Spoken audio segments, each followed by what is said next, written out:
থেকে শ্রীমঙ্গল যাওয়ার পরে আমরা কোথায় কোথায় ঘুরলাম সবকিছুই থাকবে আজকের এই ভিডিও। হ্যালো গাইস, আসসালামু আলাইকুম। সবার কি অবস্থা? সবাই কেমন আছে? শ্রীমঙ্গলে যাওয়ার পথে এই যে দেখেন আমার মেয়ের অবস্থা। যাত্রাপথে আমার মেয়ে কখনো বমি করে না, কিন্তু শ্রীমঙ্গল যাওয়ার পথে আমার মেয়ে প্রচুর পরিমাণে বমি করছে আর কাপড় চোপড় সবকিছু নষ্ট করে ফেলেছে। যেদিন আমরা শ্রীমঙ্গলে গিয়েছি সেদিন প্রচুর পরিমাণ গরম ছিল। আমার মেয়ে তো বলছিল যে সে কোনো কাপড় চোপড় পরবেই না, কারণ তার নাকি প্রচুর পরিমাণ গরম লাগে। এদিকে এই যে দেখেন আমার এক ফুপি আছে, আমার এই আপু, আমরা সবাই মিলে কিন্তু শ্রীমঙ্গলের উদ্দেশ্যে রওনা দিয়েছি। বিশেষ করে না আমার সবচাইতে বেশি যা ভালো লাগছে শ্রীমঙ্গলে তাহলে এই যে রাস্তাটা, এই যে দেখেন এত সুন্দর একটা রাস্তা, যার প্রেমে পড়ে গেছি আমি। রাস্তাটার কথা যতই বলবো ততই কম হবে। দুই দিক থেকে জঙ্গল, আর এই যে দেখেন রাস্তার ভিতরে গাছগুলো পড়ে আছে, আর মাঝখান দিয়ে এত সুন্দর একটা রাস্তা, আর রাস্তার পরিবেশটা এতটা সুন্দর ছিল যা বলার বাহিরে। বিশ্বাস করেন আমার না এই রাস্তা থেকে আর কি আসার জন্য একটুও মন চাইছিল না। আমার বাড়িটা যদি এই শ্রীমঙ্গলেই হতো কত না ভালো লাগতো বলে। আমার জামাইকে তো মাঝে মাঝে বলছিলাম যে আমাকে এই জায়গায় একটা জমি কিনে বাড়ি করে দাও না, কিন্তু কি আর করার বলেন, আমাদের তো অতটা সামর্থ্য নেই, অত টাকা পয়সাও নেই আমাকে একটা বাড়ি করে দেবে আমার স্বামী। শ্রীমঙ্গলে যে এই যে একটা পার্কের ভিতরে ঢুকছি, বিশ্বাস করেন এটা একেবারেই হুদা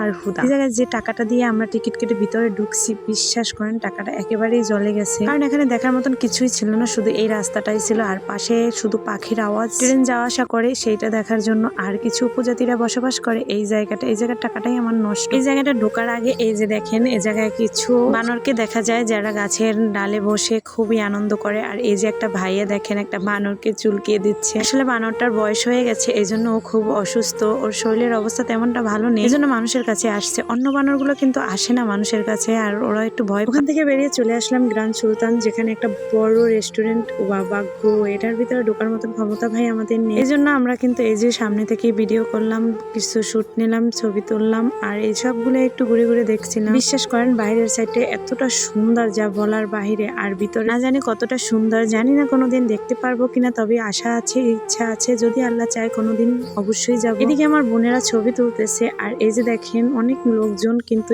এই জায়গায় ঘুরতে আসছে। এখান থেকে বেরিয়ে চলে গেলাম সোজা রাবার বাগান, আর আমার জামাই আইসক্রিম কিনে দিয়েছিলে, আর ওই আইসক্রিম গুলো আমরা খাইতেছি আর রাবার বাগান ঘুরে ঘুরে দেখতেছিলাম। এই গাছগুলাই কিন্তু রাবার গাছ, যেগুলা থেকে রাবার উৎপাদন হয়। জায়গাটা খুব নিরিবিলি নির্জন, এত সুন্দর লাগছিল জানেন না। প্রাকৃতিক সৌন্দর্য আসলেই অসাধারণ, মাশাআল্লাহ বলতেই হবে। এই যে আমার সাথে কিন্তু আমার বোনেরা সবাই আছে, আর এই যে আমার হাজবেন্ড আমার বলতেছিল যে উপরে ওঠার জন্য, উপরে কিছু চা বাগান আছে। তো প্রথমে আমি উঠতে চাইছিলাম না, তারপর আমার হাজবেন্ডের জোরাজোরিতে আমি কিন্তু উপরের দিকে এই যে যাইতেছি, কারণ চা বাগান দেখার জন্য। আর যখন আমি শ্রীমঙ্গল গেছিলাম তখন আমি অসুস্থ ছিলাম, আমার বাবু তখন জন্ম হয়নি, তখন মাত্র ওর গর্ভের বয়স ছিল 4 মাস। তো সেই অবস্থায় আমার অসুস্থ শরীর নিয়ে কিন্তু আমরা চলে গেছিলাম একটু ঘুরতে, কারণ যেহেতু বরিশাল থেকে আমার বোনেরা আমার বাসায় ঘুরতে গেছে, সিলেট বেড়াতে গেছে, তো তাদেরকে তো সবকিছু ঘুরিয়ে দেখাতেই হবে। আর আমার বোনেরাও আমাকে রেখে আসেই নাই, আমি বারবার বলছিলাম যে আপনারা যান, আমি যাব না, কিন্তু তারা আমার কথা শুনেই না। এই যে দেখেন রাবার গাছ থেকে কিভাবে তারা রাবার এর কষগুলো সংগ্রহ করে রাবার তৈরি করে। এই যে দেখেন গ্রামের